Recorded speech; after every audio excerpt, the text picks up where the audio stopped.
Vasudevaya. Om Namo Bhagavate Vasudevaya. Narayanam Namaskritya Naram Chaiva Narottamam Devim Saraswatim Vyasam Tato Jayamudirye Nashtaprayeshu Abhadreshu Nityam Bhagavata Sevaya Bhagavati Uttam Shloke Bhaktir Bhavati Naishtike. Continuing with the discussion on Srimad Bhagavatam, Canto 4, Chapter 28, Ranjan becomes a woman in the next life. Text number 45 onwards.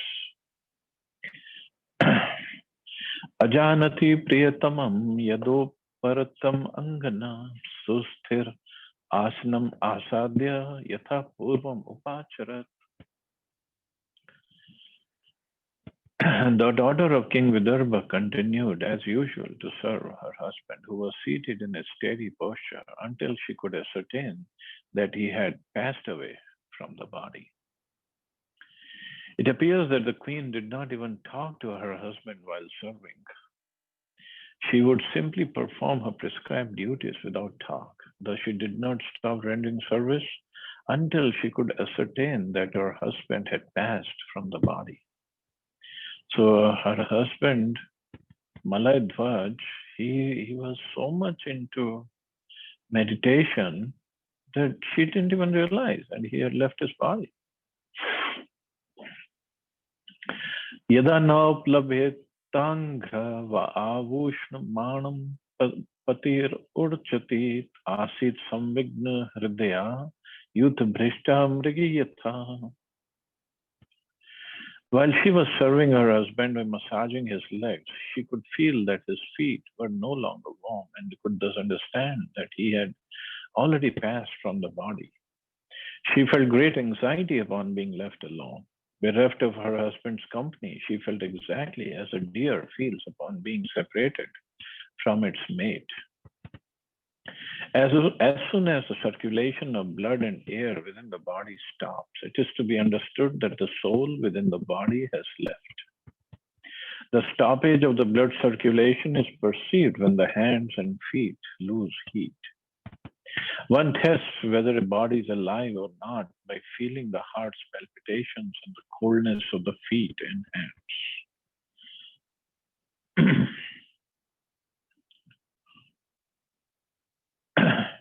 So this is what happens to the body. As soon as the soul leaves, the feet and the hands, they become cold. There's no more blood circulation. Atmanam shochati dinam abandhum vikla vashrubhi stana vasitya vipine suswaram prarurotsa. Being now alone and a widow in the forest, the daughter of Vidarbha began to lament, incessantly shedding tears, which soaked her breasts and crying very loudly. So figuratively, the King Malay Dvaj, he was a spiritual master and Vidarbhi was a disciple. Figuratively, the queen is supposed to be the disciple of the king. Thus, when the mortal body of the spiritual master expires, his disciple should cry exactly as a queen cries when the king leaves his body. However, the disciple and spiritual master are never separated because the spiritual master always keeps company with the disciple as long as the disciple follows strictly the instructions of the spiritual master. This is called the association of Vani, words. Physical presence is called Vapu. As long as the spiritual master is physically present, the disciple should serve the physical body of the spiritual master.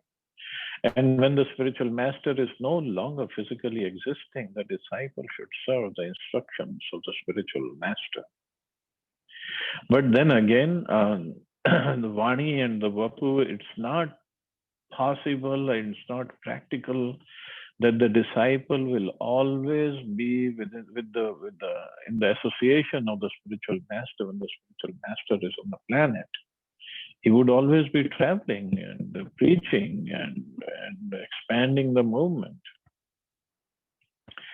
So even at that point, the disciple should connect with the Vani or the instructions of the spiritual master. The Vani is very, very important. Of course, Vapu, physical presence is also important because that's when the disciples can relate to the spiritual master, see the spiritual master, talk to him, ask questions, render personal service to him. But Vani actually is considered more important because Vani remains even after physically he's not there. Uttishta Uttishta Rajarshe Imamud Adimekhalam Dasyubhya Kshatra Bandubhyo Bibhyatim Patum Arhasi. O best of the kings, please get up, get up. Just see this world surrounded by water and infested with rogues and so-called kings. This world is very much afraid, and it is your duty to protect her. Whenever an Acharya comes following the superior order of the Supreme Personality of Godhead or his representatives, he re-establishes the principles of religion as enunciated in Bhagavad Gita. Religion means abiding by the orders of the Supreme Personality of Godhead. Religious principles begin from the time one surrenders to the Supreme Personality of Godhead. It is the Acharya's duty to spread a bona fide religious system and induce everyone to bow down before the Supreme Lord. One executes the religious principles by rendering devotional service, specifically the 9 items like hearing, chanting, and remembering. Unfortunately, when the Acharya disappears, rogues and non-devotees take advantage and immediately begin to introduce unauthorized principles in the name of so-called swamis, yogis, philanthropists, welfare workers, and so on. Actually, human life is meant for executing the orders of the Supreme Lord, and as this is stated in Bhagavad Gita, engage your mind always in thinking of me and become my devotee. Offer obeisances and worship me, being completely absorbed in me. Surely you will come to me. The main business of human society is to think of the Supreme Personality of Godhead at all times, to become his devotees, to worship the Supreme Lord, and to bow down before him. The Acharya, the authorized representative of the Supreme Lord, establishes these principles. But when he disappears, things once again become disordered. The perfect disciples of the Acharya try to relieve the situation by sincerely following the instructions of the spiritual master.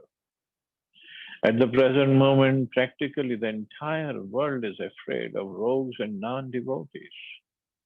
Therefore, this Krishna consciousness movement is started to save the world from irreligious principles.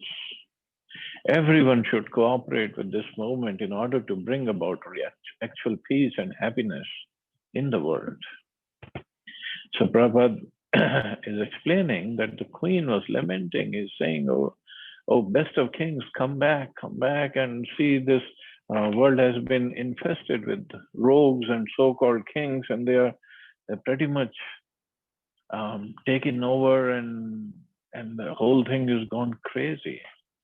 And Prabhupada explained this is what happens when an Acharya comes, he establishes the principles of religion. Krishna says, Yada yada hi dharmasya glanir bhavati bharata abhyatam andadharmasya tadatmanam sijamiham. So sometimes he comes, or sometimes he sends his representatives. And the purpose is the same, to establish the principles of religion. And when the Acharya leaves, and if the disciples are not careful, if the disciples are not mature enough, then again the irreligious happens, and then so many watered down things happen, which is quite different from what the Acharyas had established. And that is why Krishna Either he comes again and again, or he sends his representatives again and again to reestablish the real meaning of the religion or real religion. And Prabhupada, and this is why Prabhupada said, one place or many places, he said his books will be the law books for mankind for next 10,000 years. Law book in the sense is a law books for the religious principles or religious establishment. He has given everything in these books. All we have to do is read them, study them again and again, over and over, and try to implement them in our lives. That's all. And obviously, implementing them means we have to preach, we have to distribute these books, we have to encourage, convince others to lead their lives according to these books. And Prabhupada also said that it can happen that in the future, the moment as we know of, it just disintegrates and stops or starts to exist as we know of. But my books will always remain, and they will guide for the people to re-establish the system, the society again, something like that. I can provide the exact quote that Prabhupada said. So the point is, his books are so important, so very important, not just for us to distribute, but for us to study them thoroughly, understand them. And as our realizations increase, as we get more and more fixed up in devotion service, our realizations, our understanding of these purports will also increase, will also be different, will also become deeper. And then we can appreciate Prabhupada's books better. In fact, one of the acharyas, not of ISKCON, somebody in South India, he said, a time will come when the acharyas all over the world, the scholars will write books reading every purport of Prabhupada. I mean, every purport of Prabhupada can be expanded into separate books. That's how important these purports are.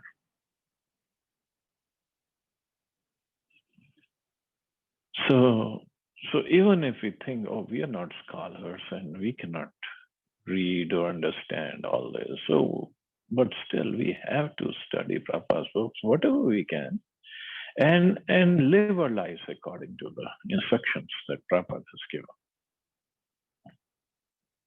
And then our life will be perfect. There could be in the administration of the society, there could be differences. That's always there. Like Prabhupada said earlier also, there could be differences. Even in the disciples of Srila Bhaktisiddhanta Saraswati Thakur, there are differences.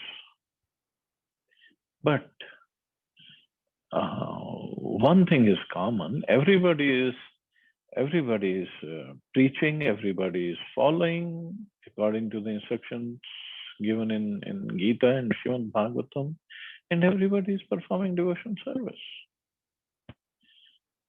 Now, the stress could be on different things in different societies, but that's okay.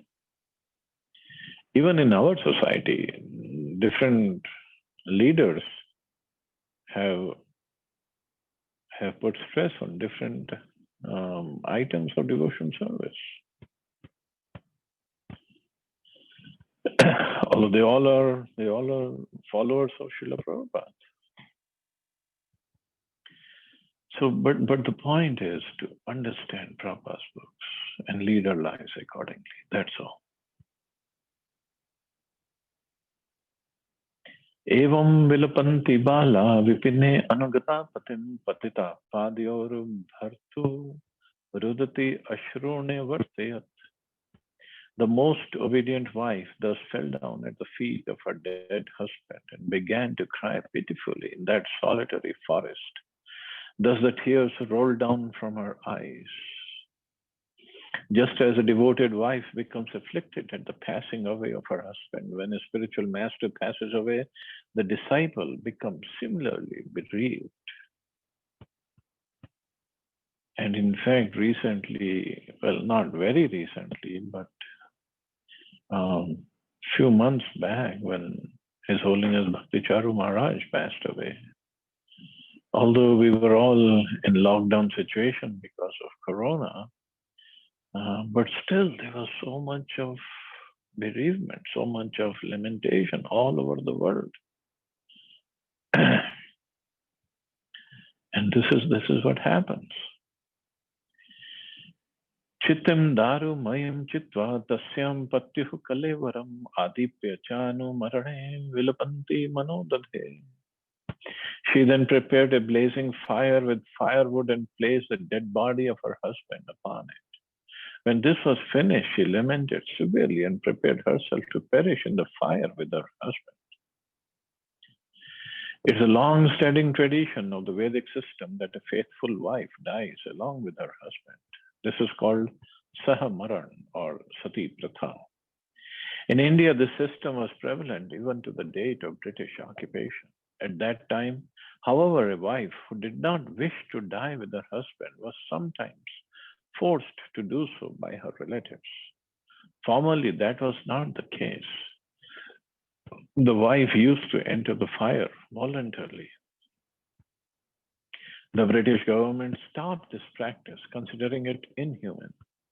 However, from the early history of India, we find that when Maharaj Prithu died, he was survived by two wives, Madri and Kunti. The question was whether both should die or one should die. After the death of Maharaj Pandu, his wife settled that one should remain and the other should go. Madri would perish with her husband in the fire, and Kunti would remain to take charge of the 5 Pandav children. Even as late as 1936, we saw a devoted wife voluntarily enter the fire of her husband. So this was voluntarily, and the point was, if she leaves her body with the husband, then she would reach the same destination as her husband has. So if the husband is spiritually advanced, then she would reach the same destination. And also, the logic was that she would not want to live as a widow, because in India the system was the widows don't get married at that time, and then she would still be, and if she was young, then she would still be cause of attraction for unscrupulous men, and they might take advantage of her youth and nobody to look after her. But at the same time, like Prabhupada wrote, Kunti and Madri, Kunti was left behind to take charge of the 5 Pandavas. They were all little children at that time. So if they were children to look after, or who would look after the mother also, then she would not commit. She would not go through this Sati Pratha or Sahamaran.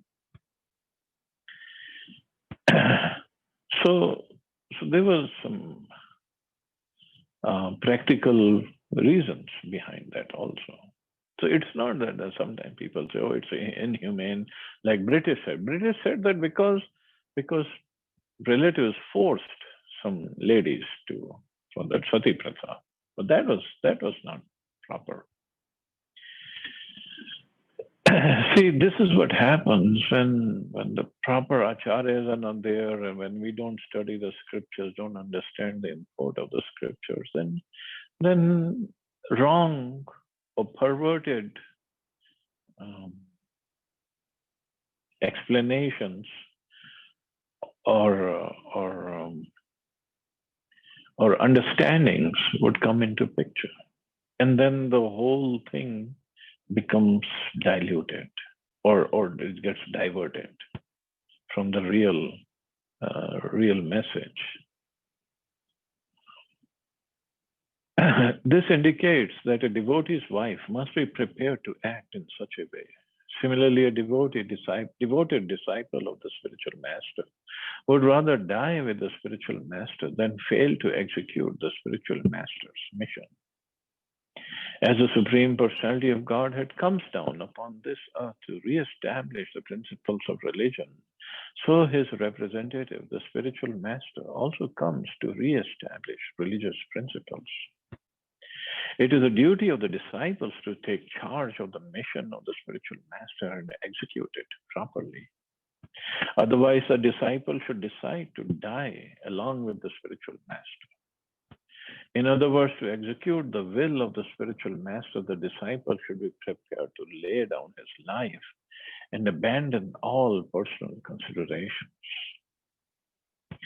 And in the process, because the spiritual master is pleased, it's a bona fide spiritual master, then he is pleased by the service, by the surrender of his disciple. Then yasya prasada, bhakvat prasada.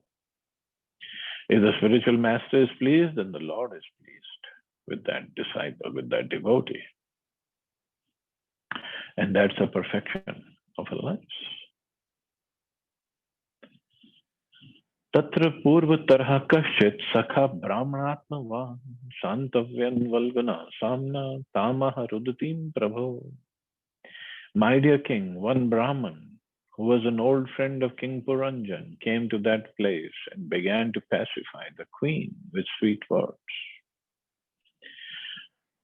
So the spiritual master has left and the disciple is left alone. Then the Brahman, who was an old friend of King Puranjan, now that Brahman, we know now it is a super soul. He appeared. The appearance of an old friend in the form of a Brahman is very significant. In his Paramatma feature, Krishna is the old friend of everyone. According to Vedic injunctions, Krishna is sitting within the living entity, with the living entity side by side. According to the Shruti mantra, Dva Suparna Sayujya Sakhaya, the Lord is sitting within the heart of every living entity as Sukrit, the best friend. The Lord is always eager to have the living entity come home back to Godhead. Sitting with the living entity as witness, the Lord gives him all chances to enjoy himself materially.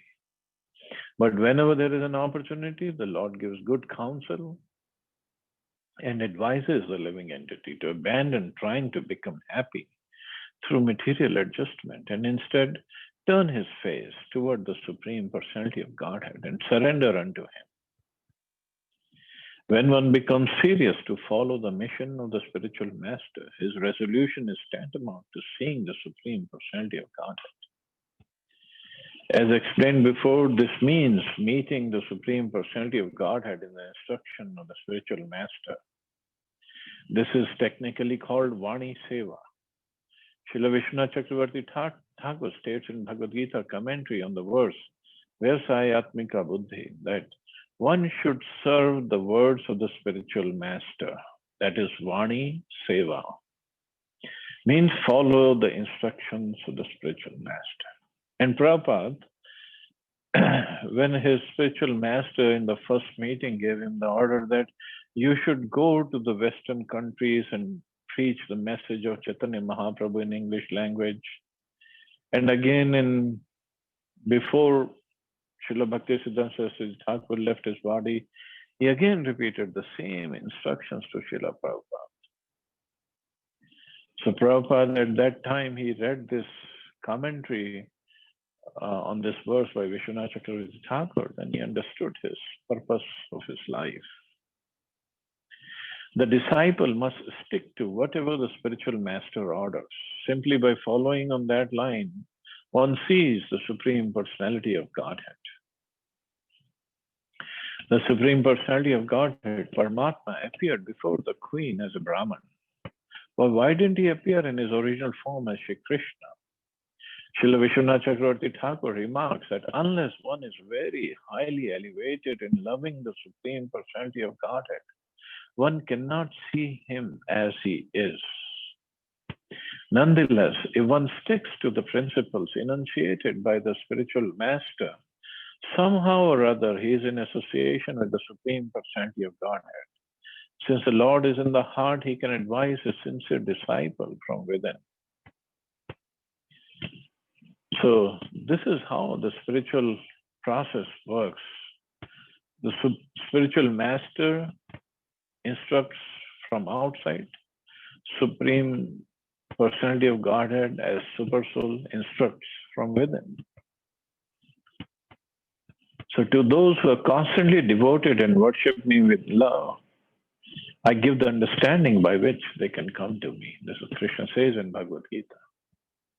In conclusion, if a disciple is very serious to execute the mission of the spiritual master, he immediately associates with the Supreme Personality of Godhead by Vani or Vapu. This is the only secret of success in seeing the Supreme Personality of Godhead. Instead of being eager to see the Lord in some bush of Vrindavan while at the same time engaging in sense gratification, if one instead sticks to the principle of following the words of the spiritual master, he will see the Supreme Lord without difficulty. So that is the easiest way of seeing Krishna.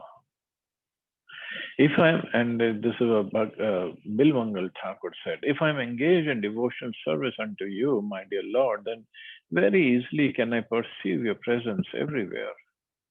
And as far as liberation is considered, I think that liberation stands at my door with folded hands, waiting to serve me.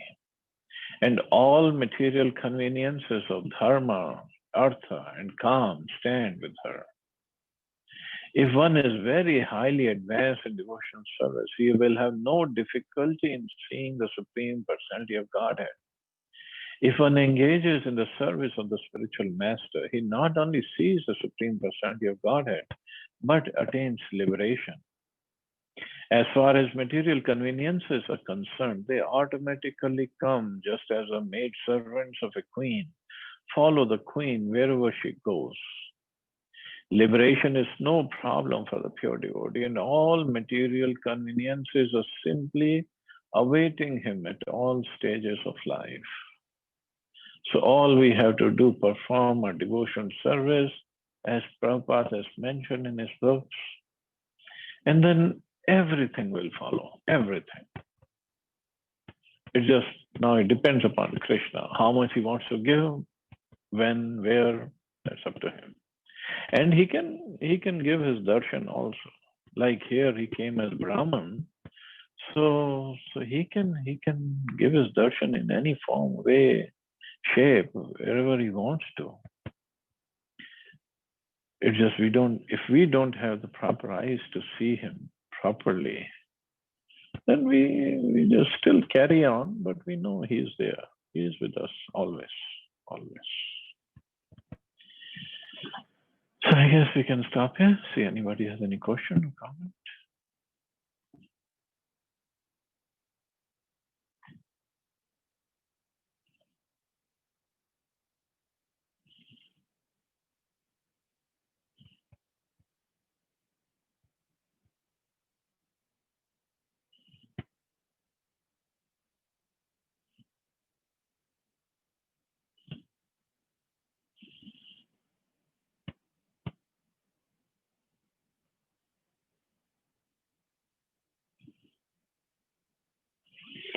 Okay, so we can stop here. You all have a safe and wonderful day. Hare Krishna. Jai Shri Prabhupada. Hare